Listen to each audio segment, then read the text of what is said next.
Hello, listeners. I'm your host, Amara, and this is Black Girl Gone, a true crime podcast.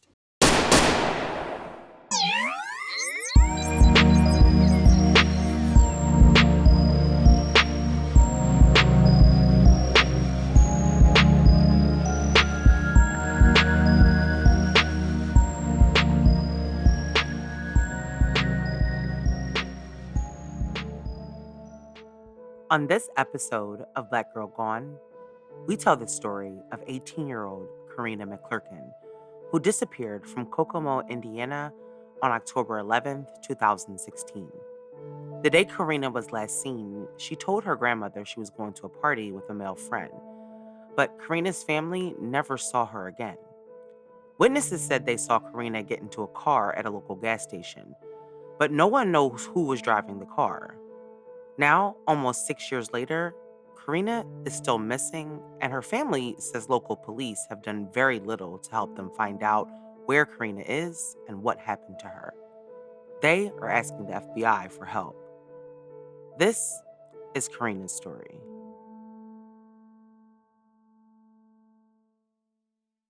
For almost 6 years, the family of Karina McClerkin has been desperately trying to find her.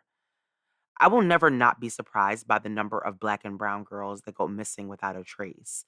Now, I just recently came across Karina's story when I was tagged in a post on TikTok. Her grandmother, Jerry, was asking for help. And she said in her video that the Kokomo police have not been doing their job, and she was asking for help getting the attention of the FBI.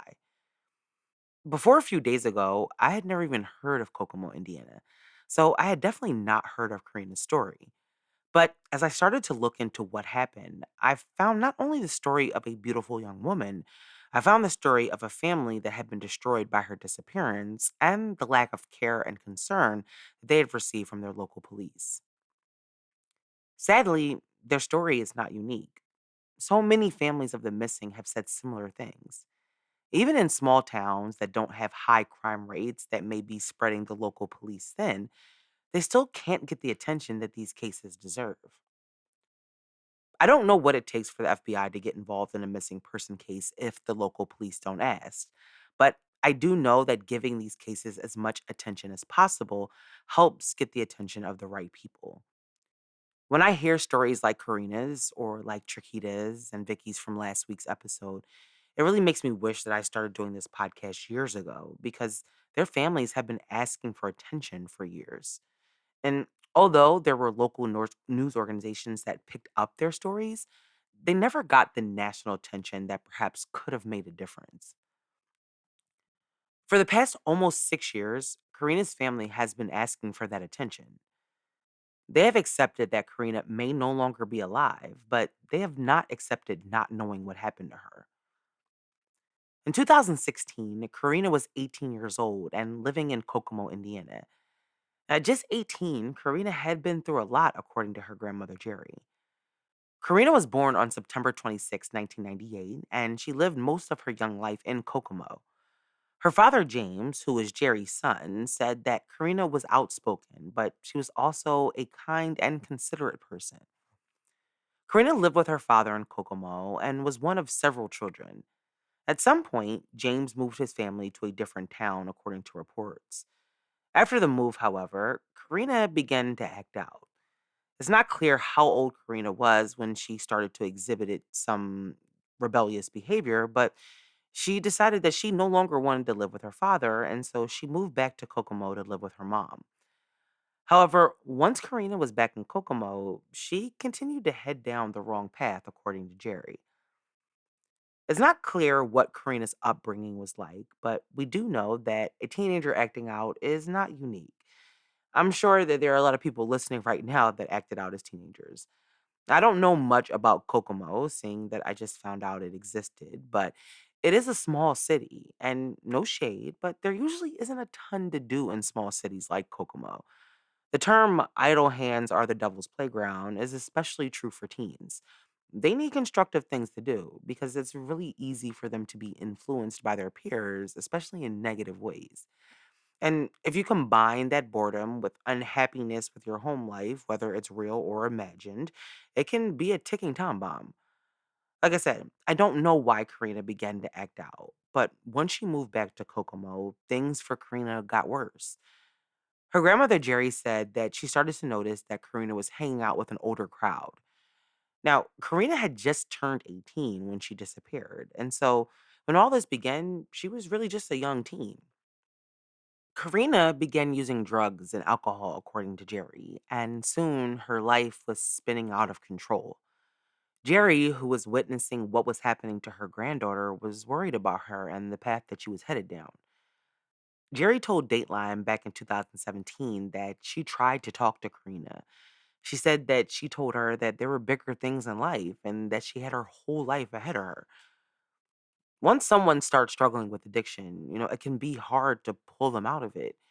And Jerry knew that, but she loved Karina and she hoped that eventually she would come back. And Karina started to do that. After years of struggling with her addictions, Karina seemed like she was ready to turn her life around. If you have never been through something like what Karina was going through, it may be hard to imagine having to come to that conclusion at such a young age. But Karina seemed to realize that what her grandmother Jerry was saying was true. She had her whole life ahead of her, and she didn't want the addiction to be part of her future. Karina had decided that she was going to go to rehab. She knew that the only way for her to get clean was to go away from Kokomo and check herself into rehab. Karina had found out about a rehab center that was located in Florida. Someone she knew had told her about it, and so she decided that that's where she would go to get her life back. According to Jerry, Karina had begun filling out the paperwork that she would need in order to become a patient. It seemed like after years of struggling that Karina may be getting a second chance and the ability to turn her life in the right direction before it was too late. But before Karina would get that chance, she disappeared. The details of the events leading up to Karina's disappearance are scarce. There are many unanswered questions about where Karina went and who she was with. According to Jerry, Karina's grandmother, she spoke to Karina on October 11th, 2016. During their last conversation, Jerry said that Karina told her that she was planning to meet up with a male friend of hers and they were planning to go to a party. The last thing that Karina said to Jerry was that she would be all right. Now, it's not clear how Karina was planning to get to the party or where she was meeting her male friend, but according to reports, we do know that Karina did attend the party that night. Now, there's no information about the number of people who attended that party or who the host of the party was. All we know is that it has been confirmed that Karina was there that night. After the party, according to reports, Karina left and walked down the street to a gas station. Karina had told her grandmother that she was going to the party with a male friend whose identity is unknown. But it seems like that when she left the party, she was alone because there are no reports of her leaving with or being seen with anybody. Now, according to reports, Karina is captured on surveillance footage at the gas station. And it was reportedly around 10 p.m. when witnesses recalled seeing Karina at the gas station. Now, we don't know the exact time that Karina was captured on the surveillance footage at the gas station, but we also don't know why Karina walked to the gas station that night. Witnesses at the gas station who recalled seeing Karina said that she walked across the street from the gas station where there was an alleyway.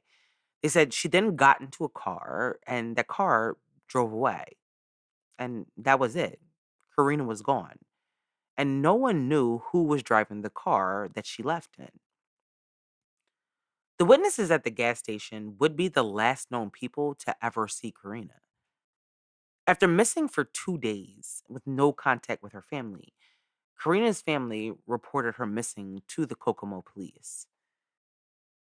Karina's family was not naive to the fact that Karina had been struggling with addiction, but they also knew that something was wrong. When Karina went to the party on the 11th, she had her phone on her, and now her phone was going straight to voicemail.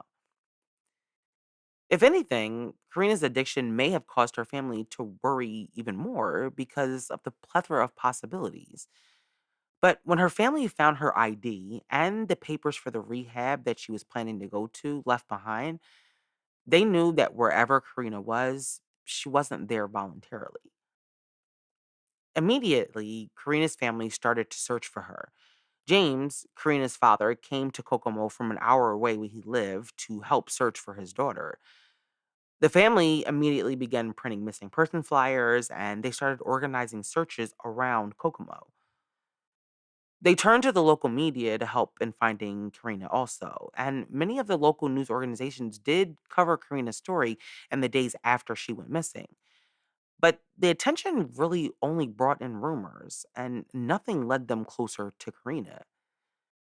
From the start, Karina's family didn't feel like Kokomo police were taking her disappearance seriously. Karina was 18, biracial, and had a history of substance abuse.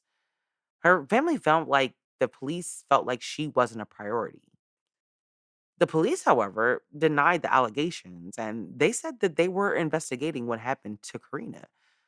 According to police, they interviewed several witnesses and executed search warrants, but have been unable to find anything that would lead them to Karina. In the weeks following Karina's disappearance, her family searched tirelessly for her.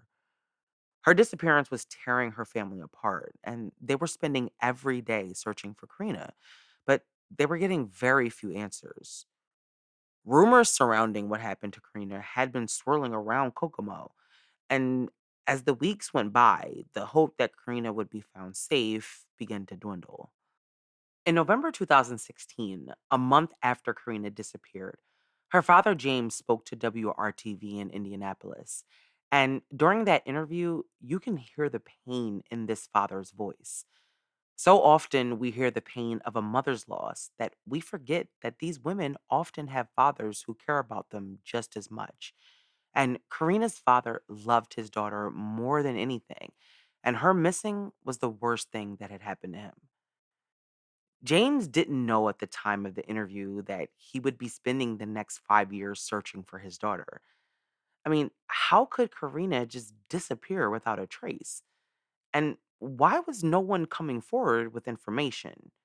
These were questions that would haunt the McClerkin family for years to come. With Carev's compostable daily packs and sustainably sourced ingredient efforts, they're aiming to help you take care of not only your wellness, but also the environment. Carev helps you keep an eco friendly mindset throughout your health and wellness journey while also making taking your vitamins easy and convenient. Carev's personalized packs are made from a plant based compostable film that includes wood pulp and a fermented blend of corn, cassava root, and sugarcane, so you can feel good about the impact your vitamins are having not only on your health, but also the planet. CareUp is a subscription service that ships high quality personalized vitamin supplements and powders conveniently to your doorstep every month. Take a short, in depth quiz about your health goals and lifestyle and get personally tailored recommendations based on your answers. You can stick with what CareUp recommends, or you can change up your pack at any time. Carev's products are made from good for you, clean ingredients that are backed by the latest science and research so you can feel good about what you're putting in your body. I took the quiz and it was really easy. At the end, I got a list of vitamins that were tailored for my personal goals. And I love the fact that they came in these individualized, personalized packs. It makes it easy to take my vitamins every day. You can get your packs today. Go to takecareof.com and enter code GIRLGONE50 to get 50% off your first order. That's takecareof.com and enter code GIRLGONE50 for 50% off your first order. Match 3 games can be a lot of fun, but it seems like most of them are the same.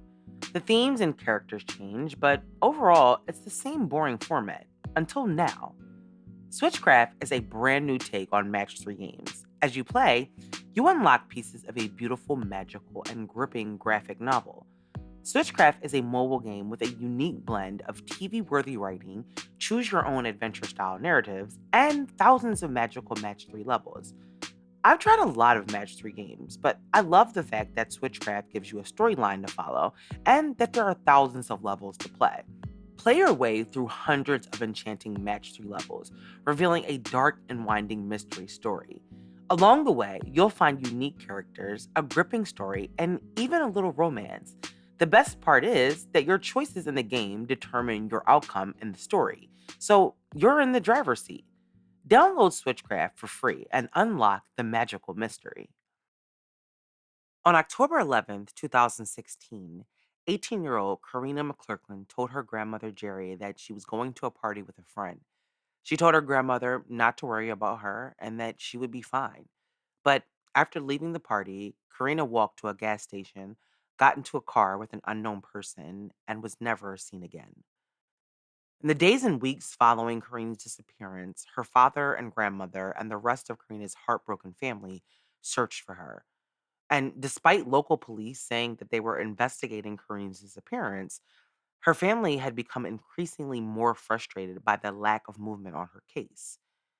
James, her father, didn't think that the police were doing enough to find Karina, and he said that there were critical leads that were never followed up on by police. In her family's mind, they believed that the police just didn't care about Karina. They felt like her history of drug abuse and the fact that she was a young black woman made her disposable to the police. Police would say that they were investigating Karina's disappearance, but that was it. There were no statements from police, and I couldn't find any press conferences or interviews with detectives. It's hard to know what police were doing or who they had spoken to because they did not release any information about this case. 4 months after Karina was last seen, her family had begun to accept the fact that Karina may be dead. They knew that if she was alive, she would have come home by now. And so the grim reality that she may no longer be alive was something they knew they may have to begin to accept. However, they were still determined to bring Karina home so that they could lay her to rest and find some closure. In February 2017, Jerry said this to WRTV. All I can say is, you pray. You pray to God that she's found. We were told that they were looking for her body. And we just, knowing that she could be laying somewhere in this weather, the cold, the snow, the rain, you just can't fathom the thought of losing a granddaughter, a child, a niece. The hardest thing in the world for a family to do is give up the hope that the person they are searching for will come home alive. And just 4 months after she vanished, Karina's family had begun to mourn her death while they continued to search for her remains. The question of who was responsible for Karina's disappearance remained unanswered. Her family knew that Karina's drug use meant that she was around some sketchy people who may or may not know what happened to her, but would be reluctant to talk to police if they did know. In March 2017, Jerry spoke to Dateline about Karina's disappearance. At that point, it had only been 5 months since Karina had been gone. Jerry told Dateline about the frustration that the family felt with the lack of attention that the local police was giving to Karina's case. Jerry said that, quote, because of her race and age and the situation, no one seems to care. None of that means that she isn't important. Every person is important, and that includes my granddaughter. A spokesperson for the police told Dateline that they were following up on every lead, and even the smallest of tips were being followed up on. But for Karina's family, it didn't seem like much was happening at all. In the Dateline interview, Jerry spoke about wanting more media attention for her granddaughter and her wish that her face was all over the news like other missing people cases from the area. Kokomo is only about 35 miles from Delphi, Indiana, where Abigail Williams and Liberty German disappeared in February 2017 and were later found murdered. The story of what happened to these two young teenagers was shocking and disturbing, and their story quickly began to gain national attention.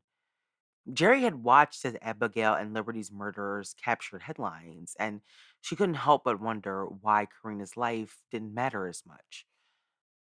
I think it's not a stretch to say that drug use and abuse can put you in dangerous situations and you can encounter dangerous people, but that doesn't make your life any less valuable. It makes no sense that just because someone was addicted to drugs that you wouldn't still try to find them. You should still be using all of your resources to locate that person. Police shouldn't get to decide who matters and who doesn't.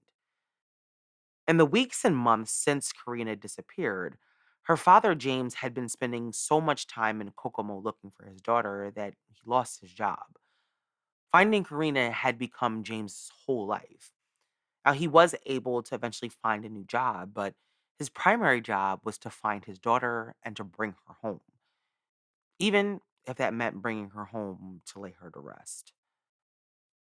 Despite the desperate pleas from Karina's family, there seemed to be absolutely no information released about the course of the investigation. It's not known where they searched or who police spoke to. And remember, I said that there was surveillance footage from the night that Karina was last seen? Well, it doesn't appear that that footage was ever released to the public. It's not clear why the police would remain so tight lipped in a missing persons case. The police obviously needed the help from the public, but they didn't seem to be leading the charge to compel the public to speak up.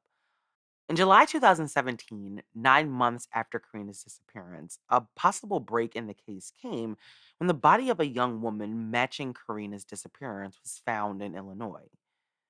Now, the body of a young light skinned woman was found floating in the Kankakee River. She had no identification on her, and she was found wearing a black Forever 21 bodysuit. She was described as being in her late teens or early 20s and was of similar height and build as Karina.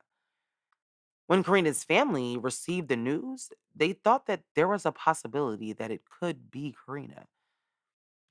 When WRTV spoke to Jerry, she told them that the body did fit Karina's description and that James had gone to Illinois to identify the body. She also said that she believed that police knew who was responsible for Karina's disappearance. When she learned that the body had been found, she said that a wave of depression and sadness had come over her, but she really just wanted it to be over. It would be her worst fear come true, but it would also give her family the ability to find some peace knowing that Karina could be laid to rest. The body, however, was not Karina's, and her family was right back at square one with no Karina and no answers. On the 1 year anniversary of Karina's disappearance, Jerry and a group of her friends walked the route that Karina took the night that she disappeared. They held signs with her pictures and carried pink balloons for Karina. They wanted to send a message to the town of Kokomo that Karina's family was still looking for her. It's just tore this family apart. We want Karina back, one way or the other. And I implore you, if you know anything of Karina McClerkin, please come forward and let us know where she is. That's all we want. We want Karina back, one way or the other, so this family can have peace. In June 2018, Karina's family offered a $50,000 reward for information leading to Karina's whereabouts. The family took out a loan against their home in order to provide the reward money. They hoped that the large reward would compel those who knew something to come forward, but no credible leads came from the reward money offer. The same month that the reward was announced, a woman who was serving time in county jail claimed that she had information about Karina's disappearance. The woman was in jail for selling heroin and violating her house arrest, but she said that she heard things from people she knew in Kokomo. She alleged that Karina's drug dealer was involved. WRTV went and spoke with the woman while she was in jail, and she told them this.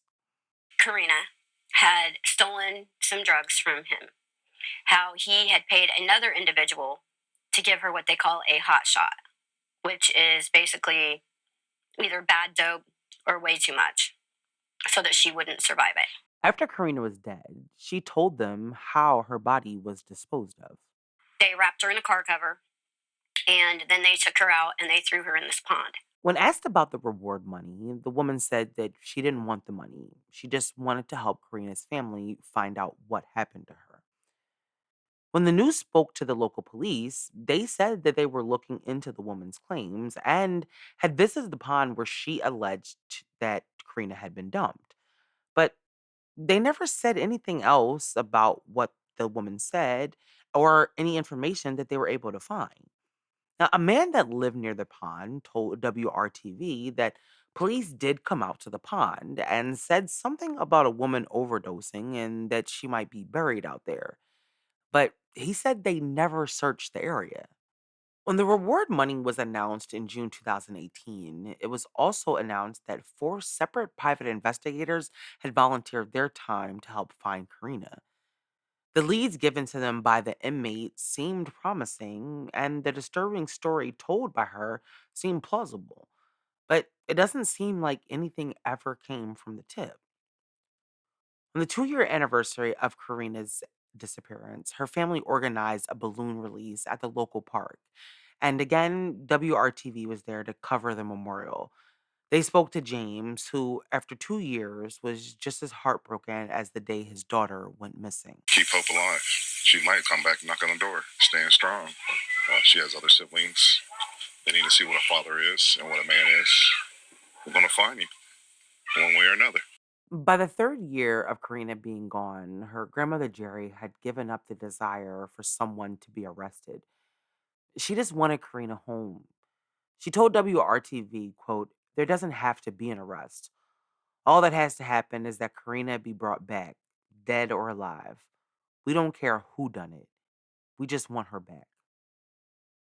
The years were wearing on Jerry. Her health had declined since Karina vanished, and the stress of trying to find her granddaughter did not help. But both James and Jerry refused to give up finding Karina. They continued to use social media as a tool to spread awareness about her disappearance. There's been no new information about Karina's disappearance since the tip from the inmate. And to this day, police have released very little information about their investigation, not even a theory. The McClerkin's frustration with the police has only grown over the years as their involvement have become less and less. According to Jerry, they stopped reaching out to James and were not returning his calls. And Karina's family is at their wits' end. Jerry says that police refused to call the FBI in, which is something the family desperately wants. They have lost faith in Kokomo police, and they believe that the FBI coming in could make a huge difference in this case and hopefully bring them some answers. Last year, on the 5th anniversary of Karina's disappearance, Jerry said this. Why only remember her 2 days out of the year when everybody else is getting national coverage? Karina existed. She was not our imagination. Karina did exist, and she deserved the attention that her family has been begging for almost 6 years. On the 5th anniversary of her disappearance, the Kokomo Police Department released a statement that said, in part, on October 11th, 2021 marks 5 years since Karina's disappearance. We want to remind the public that her case remains an active investigation. In the past 5 years, Kokomo Police Department investigators have pursued numerous leads and tips, but the case remains open.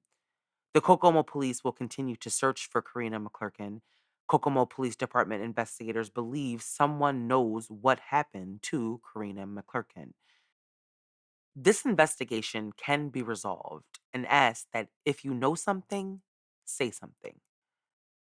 Regardless of the demons that Karina fought in her young life, she was still deserving of a full and thorough investigation into her disappearance. Police claim that they have done everything that they can. They've searched and they followed every lead. But Karina's family has never felt like they took her case seriously. And how the family feels about this investigation is what matters most. Jerry and James have dedicated the past 5.5 years of their lives to searching for Karina, and they have spent a lot of that time feeling alone and unheard. If police have been investigating this disappearance, then they need to do a way better job of communicating that to Karina's family. There are many unknown things about Karina's case and a lot of unanswered questions. But in everything that has happened to them, Karina's family refuses to give up. Jerry's TikTok page is dedicated to Karina and her disappearance, but her family is tired and they need help. They have long accepted that Karina may not be alive. They just want to bring her home so that she can be laid to rest near her family. Karina was only 18 years old when she disappeared. She had just turned 18. And after struggling with drugs and alcohol, had decided that she wanted to go to rehab and get clean. But Karina never got the chance because she vanished. And with her went all her dreams and all the hopes that her family had for her after she came back from rehab. I wish that Karina's family would have gotten the attention that they needed when it mattered the most. Karina was last seen on October 11th, 2016 in Kokomo, Indiana, on the 1000 block of Washington Street. Karina is 5'4" and at the time of her disappearance weighed 130 pounds. She had brown eyes and black hair and has a tattoo on her right forearm. If you have any information about Karina's disappearance, please contact the Kokomo Police Department. Thank you for listening to this week's episode. We'll be back next week with a brand new episode. Make sure you subscribe to the show so you never miss an episode. It also helps our show grow. As always, follow us on Instagram, Twitter, TikTok, and Facebook.